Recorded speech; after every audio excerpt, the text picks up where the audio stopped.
জানেন ভাবি, 20 বছর গবেষণা করে জানতে পারলাম সত্যিকারের ভালোবাসা কোনোদিন মন ভাঙতে পারে না। এর জন্য গবেষণা করার কি দরকার ছিল? আমার কাছে শুনতেন, আমি বলে দিতাম সত্যিকারের ভালোবাসায় মন ভাঙে না, খাট ভাঙে।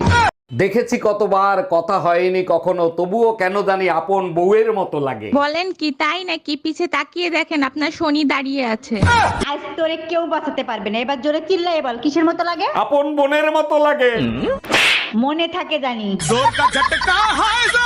এই নাস্তায় কি বানাইছো? তাড়াতাড়ি খাইতে দাও। কিছুই বানাই নাই। শোনো, আমি বাপের বাড়ি যাব, আইএস অফিসার হব, দেশের সেবা করব। তুমি তো সংসারে কারো সেবা করতে পারো না, তুমি দেশের সেবা কি করবা? এত কথা শুনতে চাই না। আইএস কমপ্লিট করতে যত টাকা লাগবে সব তুমি দিবা। আচ্ছা ঠিক আছে দেবো, কিন্তু আমার একটা শর্ত আছে, যতদিন পর্যন্ত আইএস অফিসার না হইতে পারবা ততদিন পর্যন্ত বাপের বাড়ি থাকবা। আচ্ছা শোনো, নাস্তায় কি বানাবো, কি খাবা তুমি?